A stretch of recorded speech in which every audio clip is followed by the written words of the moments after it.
ചെമ്മണിയോട് bypass road യാഥാർത്ഥ്യമാക്കിയാണ് Najeeb Kanthapuram MLA കഴിഞ്ഞ തെരഞ്ഞെടുപ്പിൽ ജനങ്ങൾക്ക് കൊടുത്ത ആദ്യ വാഗ്ദാനം നിറവേറ്റിയത്. കോവിഡ് കാലത്ത് വെട്ടിച്ചുരുക്കിയ ഫണ്ടിൽ നിന്നും പകുതി തുകയും ചെമ്മണിയോട് ബൈപ്പാസ് റോഡ് നവീകരണത്തിന് വിനിയോഗിക്കുകയായിരുന്നു. ഈ ബൈപ്പാസ് റോഡ് 2 റോഡുകളെയും ബന്ധിപ്പിക്കുന്ന മെച്ചപ്പെട്ട ഗതാഗത സൗകര്യമുള്ള മനോഹരമായൊരു റോഡാണ്.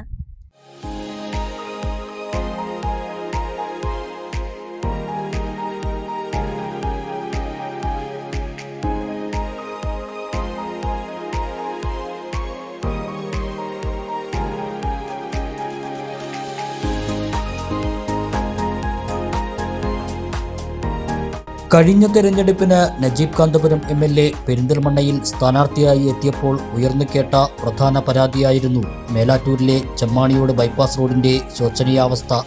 റോഡ് പൂർണ്ണമായും തകർന്നു കിടക്കുകയായിരുന്നു. തെരഞ്ഞെടുപ്പ് പ്രചരണ സമയത്ത് ഈ റോഡ് നവീകരിക്കുമെന്ന് ജനങ്ങൾക്ക് നജീബ് കാന്തപുരം ഉറപ്പു നൽകി.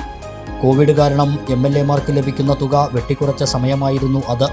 2021-2022 വർഷത്തിൽ ആകെ അനുവദിച്ച 1 കോടി രൂപയിൽ നിന്നും 50 ലക്ഷം രൂപ ഈ റോഡിന്റെ നവീകരണത്തിനു വേണ്ടി മാത്രമായി നീക്കിവെച്ചു. ജില്ലാ പഞ്ചായത്തിന്റെ ഫണ്ട് കൂടി ലഭ്യമാക്കിയാണ് ചെമ്മാണിയോട് ബൈപ്പാസ് റോഡ് നിർമ്മാണം പൂർത്തിയാക്കിയത്. 2021 നിയമസഭാ ഇലക്ഷന്റെ സമയത്ത് നജീബ് കാന്തപുരം ഇവിടെ ഫസ്റ്റ് സ്ഥാനാർത്ഥി വരുന്ന സമയത്ത് ഈ റോഡിന്റെ അവസ്ഥ വളരെ ദയനീയമായിരുന്നു. അതായത് ഇതിലൂടെ ഒരു ബൈക്കിന് പോലും സഞ്ചരിക്കാൻ പറ്റാത്തൊരവസ്ഥയായിരുന്നു. ആ സമയത്ത് ഞാനൊരു മുസ്ലിം ലീഗിന്റെ യൂത്ത് ലീഗിന്റെ ഒരു പ്രതിനിധിയാണെങ്കിൽ പോലും ഞാൻ ഈ ജനങ്ങളുടെ കൂടെ ഈ ഒരു ബുദ്ധിമുട്ടിനൊപ്പം ജനകീയ പ്രക്ഷോഭത്തിന് വരെ മുമ്പ് നിന്ന ഒരാളാണ് ഞാൻ. പക്ഷേ MLA ആയിട്ട് ഇവിടെ വരുന്ന സമയം മൂപ്പര് സ്ഥാനാർത്ഥിയായിട്ട് വരുന്ന സമയത്ത് നമ്മുടെ അടുത്തൊരു വാക്ക് പറഞ്ഞിട്ടുണ്ടായിരുന്നു. ഞങ്ങളൊരു പ്രൊജക്റ്റ് മൂപ്പര് മുമ്പിൽ അവതരിപ്പിച്ചു.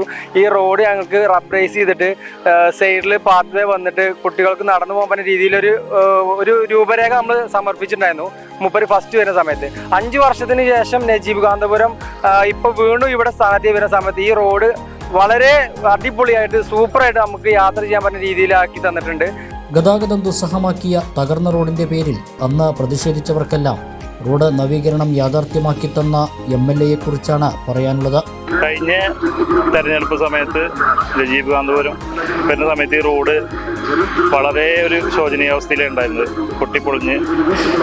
അയാൾ തെരഞ്ഞെടുപ്പ് ജയിച്ച ഫസ്റ്റ് ഈ റോഡ് ക്ലിയർ ആക്കി തരാമെന്ന് പറഞ്ഞിട്ടുണ്ടായിരുന്നു. ആ വാക്ക് അദ്ദേഹം പാലിച്ചു.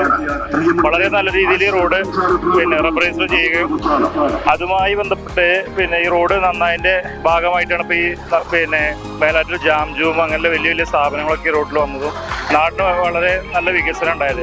മുമ്പ് ഞങ്ങളൊക്കെ എതിരായിട്ട് നിന്നിട്ടുണ്ടായിരുന്നു മൂപ്പർക്ക് വേണ്ടിയിട്ട്. പക്ഷെ ഇപ്പൊ നല്ല മൂപ്പര പ്രവർത്തനം കൊണ്ട് ഈ നാടിന് വളരെ വലിയൊരു ഉയർച്ചയുണ്ടായിട്ടുണ്ട്. അപ്പോൾ എന്തായാലും മൂപ്പര് ഫാനായിട്ടുണ്ട്. ഇപ്പോൾ ഈ MLA അധികാരത്തിൽ വരുന്നതിന് തൊട്ട് മുമ്പ് ഈ റോഡിന്റെ അവസ്ഥ വളരെ മോശമായിരുന്നു. വണ്ടികളൊക്കെ പാസ് ചെയ്യാൻ വളരെ ബുദ്ധിമുട്ടായിട്ട് വണ്ടികൾ ചുറ്റി ഉച്ചാരക്കടവ് വഴിയൊക്കെയാണ് പെരിന്തൽമണ്ണയ്ക്ക് പോരുന്നത്. വളരെ ശോചനാവസ്ഥയായിരുന്നു. MLA വന്നതിന് ശേഷം MLA-ക്ക് അത് ആ കോവിഡ് ടൈമാണ് MLA വരുന്നത്. ആ സമയത്ത് അതിന് മുമ്പൊക്കെ 5 കോടി രൂപയായിരുന്നു ഒരു MLA-ക്ക് തനത് ഫണ്ടായിട്ട് കിട്ടിയിരുന്നത്. അതിൽ ആ സമയത്ത് കോവിഡ് വന്നപ്പോൾ അത് 4 കോടി വെട്ടിച്ചുരുക്കി 1 കോടി മാത്രമാണ് MLA ഫണ്ടായിട്ട് അനുവദിച്ചത്. ആ 1 കോടി രൂപയിൽ നിന്ന് 1/2 കോടി രൂപ ഈ റോഡിന് വേണ്ടി മാറ്റിവെച്ചു. ഈ റോഡ് വളരെ മനോഹരമായിട്ട് റബ്ബറൈസ് ചെയ്തു.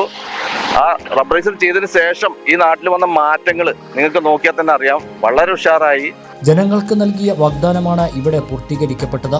ഇതുപോലെ മണ്ഡലത്തിലെ പ്രധാനപ്പെട്ട 18 റോഡുകൾ നവീകരിച്ചു. 53 ഗ്രാമീണ റോഡുകളും മെച്ചപ്പെട്ട റോഡുകളായി മാറി.